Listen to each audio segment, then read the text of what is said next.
తర్వాత ఒకరోజు గ్రామ ప్రజలు చెప్పారట, నేను సన్యాసం తీసుకోవాలి ఇప్పుడు, అందుకోసం నేను రిషికేశ్ వెళ్తున్నాను అన్నారట. రిషికేశ్లో ఎవరున్నారు స్వామి అంటే, స్వామి శివానంద ఉన్నారు. వీరు తిరునల్వేలి గ్రామం వాళ్ళు, వారు మేము ఒకే ఊరి వాళ్ళమే అన్నారట. అప్పుడే తెలిసిందట వీరి గ్రామం తిరునల్వేలి అని. తర్వాత అక్కడికి వెళ్ళగానే ఆయన శివానంద స్వామి, నీ జాతకంలో ఆ విధంగా సన్యాసం అనేది లేదు, నేను ఇవ్వను అని చెప్పారట.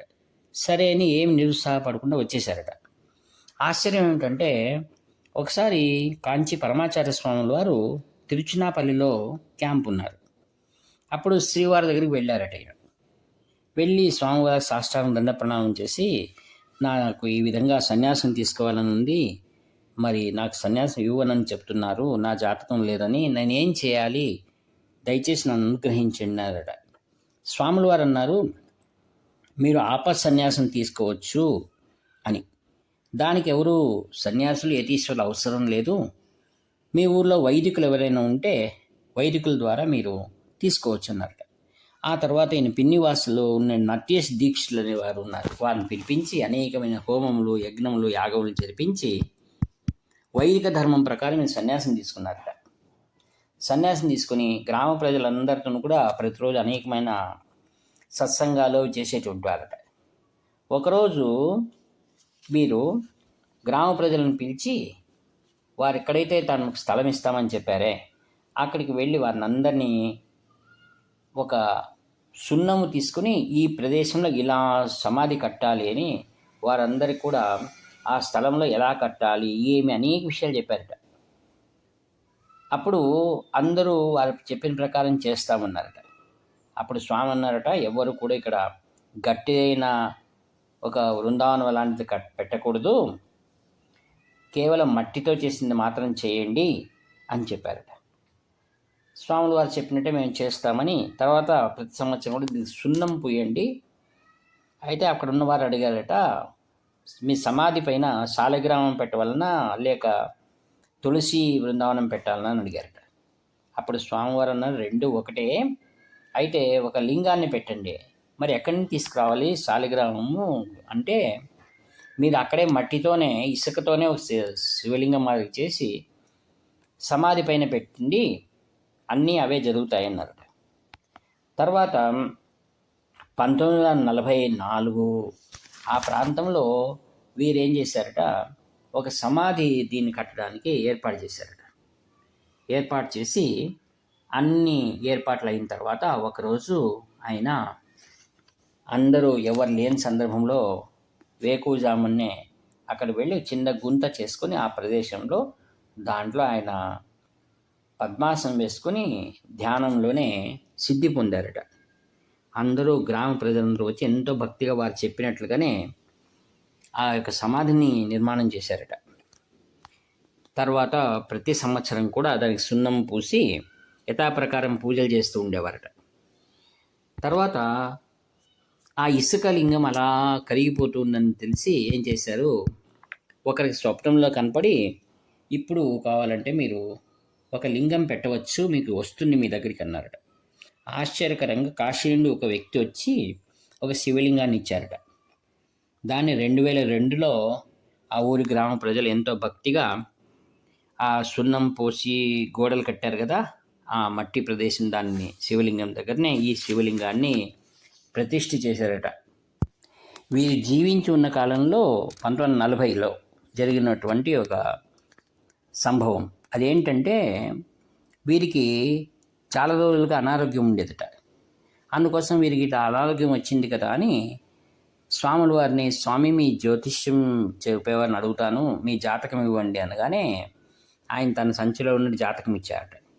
ఈయన ఏం చేశారు, ఆ జాతకం తీసుకుని వెళ్ళి లాల్గుడిలో ప్రముఖ జ్యోతిష్యవేత్త ఆయన చూపించగానే ఆయన ఆశ్చర్యపోయి, ఇది మహాత్ముడు వీరికేమిటి అనారోగ్యము, వీరు కావాలని అనారోగ్యాన్ని తెచ్చుకునేవారే కానీ వీరికి ఎప్పటికీ కూడా పరిపూర్ణమైన ఆరోగ్యం ఉంది, మీరు దయచేసి ఈ జాతకానికి నేను నమస్కారం చేస్తున్నాను, మీరు కూడా ఈ జాతకాన్ని నమస్కారం చేసి వారికి ఇచ్చేసేయండి అన్నారట. మరి ఒకసారి ఏం జరిగింది, ఈయన ఏం చేశారట, అప్పుడు మరి జ్యోతిష్యుడు ఏం చెప్పాడు అన్నారట. స్వామి మీరు చాలా గొప్పవారు, మీకు తెలియని విషయం ఏముంది, నన్ను క్షమించండి అన్నాడు. పర్వాలేదులే దానికేముంది అన్నారు. ఒకరోజు గ్రామ ప్రజలు అడిగారట, స్వామి మీది ఒక చిత్రపటం మేము పెట్టుకోవాలనుకున్నాము అంటే, తప్పకుండా దానికేముంది అన్నారట. అది ఎవరు తీశారంటే ఒక క్రిస్టియన్ తీశాడట. ఆశ్చర్యం, ఆ కథను మనం విందాం. ఆ ఊర్లో సోమసుందర్ అని ఒక డాక్టర్ ఉండేవారట. ఆ ఊర్లో ఒక వ్యక్తికి అనారోగ్యమైతే ఆ డాక్టర్ ఎన్నో ప్రయత్నాలు చేస్తే కూడా ఆయనకు ఆరోగ్యం బాగా కాలేదట. నాడి అన్నీ సరిగ్గానే ఉన్నాయి స్వామి, అయితే ఎందుకు ఆరోగ్యం అలా లేదంటే అది అంతేలే అని ఈ యొక్క యోగి పుంగోడు ఏం చేశారంటే ఆయన ఒకసారి చేయి స్పర్శ చేయగానే ఆయన పూర్తి గుణముఖమయ్యాడంట. నాటి నుండి డాక్టర్ సోమసుందర్ ఈయన పైన చాలా భక్తి ఉండేదట. అయితే ఈయన డాక్టర్ చదువుకునే రోజుల్లో ఆయన భార్య ఎవరన్నా క్రిస్టియన్ను చేసుకున్నారట. అప్పుడు ఆమెకు ఒక తమ్ముడు ఉన్నాడటండి. ఆ తమ్ముడు మంచి ఫోటోగ్రాఫర్ అంట. ఆయన్ని పిలిపించి పట్టణంలో ఆయన్నే పిలిపించండి, మంచి ఫోటో తీస్తానంట స్వామి. అప్పుడు వారిని పిలుచుకొచ్చి ఫోటో తీయించారు. స్వాములు ఆశీర్వాదం ఎందుకో తెలీదు, ఆయనకు జాతి మత కుల భేదం లేదని చూపించడానికి అలా చేసి ఉండవచ్చు. వీరు ఎప్పుడు సమాధి చెందారు? తైమాసం అని తమిళ్లో అంటారు. తైమాసం శుక్లపక్ష ద్వాదశిలో వీరు మహాసమాధి చెందారు.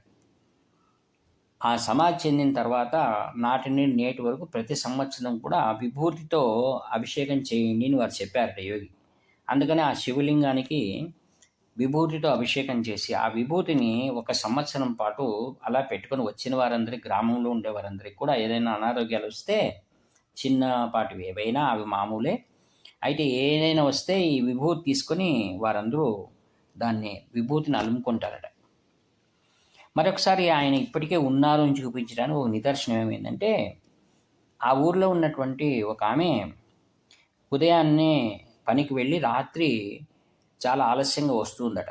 వస్తున్నప్పుడు ఒక దుర్మార్గుడు ఆమె పైన చెడు దృష్టితో ఆమెను ఎత్తుకుపోవడానికి వచ్చాడట. అప్పుడు కాలంలో అందరూ 8 కల్లా పడుకునేవారు కదా, ఆమె ఎన్ని కేకలు పెట్టినా కూడా ఎవరు పట్టించుకునేవాళ్ళు లేరట. అప్పుడు స్వాముల వారు ఎక్కడైతే మొదట సమాధి చెందడానికి ముందు ఆయన ఎక్కడైతే ధ్యానం చేస్తున్న కుటీరం ఉంది కదా, ఆ కుటీరంలోకి పరిగెత్తుకొని వెళ్ళిందట.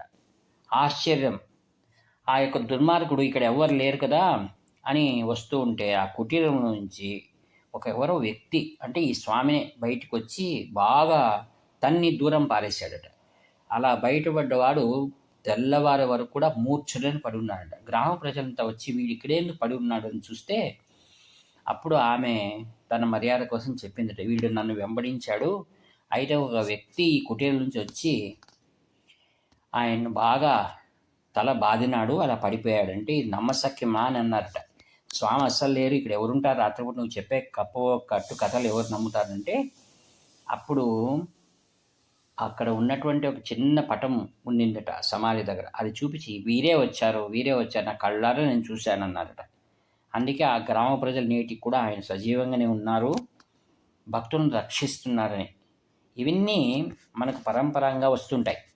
ఎవరైతే మొదటి ఆమె ఆ స్వామివారికి భోజనం పెట్టింది కదా, వారికి ఒకసారి కళ వచ్చిందట. ఏమిటి ఆ కళ? స్వామివారు తన దేహంలో ఉన్నటువంటి దేహ భాగాలన్నింటినీ కూడా ఖండించబడి కేవలం మొండెం మాత్రం ఆమె కనపడిందట కల్లో. అప్పుడు ఆమె వయసు 18 సంవత్సరాలు.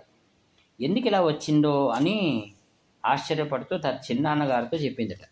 ఎందుకో నాకు ఇలాంటి కళ వచ్చింది, స్వామివారు ఎందుకు ఇలా కళ వచ్చారంటే అప్పుడు అన్నారట, ఏ విధంగా శ్రీ సదాశివ బ్రహ్మేంద్ర స్వామి వారు కూడా ఖండయోగం చేసేవారు కదా అని మనకందరికీ తెలిసిందే. ఒక ముస్లిం రాజు ఆ యొక్క జనాలలో ఉన్నప్పుడు ఈయన వెళ్తూ ఉంటే ఆ మహారాజా పరిచారకులు ఆయన 2 చేతులు నరికేశారు. అయితే ఆయన భగవద్ధ్యానంలో అలా వెళ్ళిపోతుంటే మళ్ళీ భయపడి ఆ రాజు పరిచారకుడు ఆయనకు 2 చేతులు అవ్వగానే మళ్ళీ దాన్ని యథాస్థానంలో పెట్టుకున్నారు. దీని యోగులందరూ కూడా ఇలా ఖండయోగం చేస్తారు. ఆయన శ్రీ సదాశివ బ్రహ్మేంద్ర స్వామి వారి యొక్క శిష్యులకు ఈయన శిష్యుడై ఉండవచ్చు. ఆయనకు ఆ విధంగా ఇటు యోగ సిద్ధులన్నీ ఉంటాయి అని చెప్పారట. కావున ఆత్మీయులారా, నేటికి కూడా అనేక మంది మహాత్ములు ఈ యొక్క లోకంలో సంచరిస్తూ ఉన్నారు. వారినందరినీ దీవించినటువంటి వారు ఎవరనగా శ్రీ కాంచి కామకోటి శ్రీ శ్రీ శ్రీ చంద్రశేఖరేంద్ర సరస్వతి మహాస్వాములు వారు అందరికీ కూడా సులభమైనటువంటి మార్గదర్శనం చేసినటువంటి మహాప్రభువులు. అపారమైన కరుణాసింధు ఎవరు? కాంచి పరమాచార్య స్వాములు వారు. యోగులు అవతరించి వారు ఎందుకు గాను సన్యాసం తీసుకోవాలని ఇష్టపడుతున్నారో, ఎందుకు సమాధి చెందాలని ఇష్టపడతారో వాటిపైన చాలా విశ్లేషణ చేసుకోవాల్సిన అవసరం ఉంది. పెద్దలను అడిగి ఆ విషయాలను మనం తెలుసుకుందాం. ఇటు మహాపురుషుల యొక్క దివ్య లీలను మనం జ్ఞాపకం చేసుకోవడం ద్వారా మన సద్గురుల యొక్క అనుగ్రహం మనకు పరిపూర్ణంగా ఉంటుందని చెప్తూ ఈ వాక్పుష్పములను శ్రీ శ్రీ శ్రీ చంద్రశేఖరేంద్ర సరస్వతి మహాస్వాములు ఆ దివ్య పాదపద్మం సమర్పి సెలవు తీసుకుంటాను. ఇట్లు మీ ఆత్మీయ మిత్రులు నివర్తి నాగభూషణ శర్మ. 7483229249. హర హర శంకర జయ జయ శంకర, హర హర శంకర జయ జయ శంకర, హర హర శంకర జయ జయ శంకర.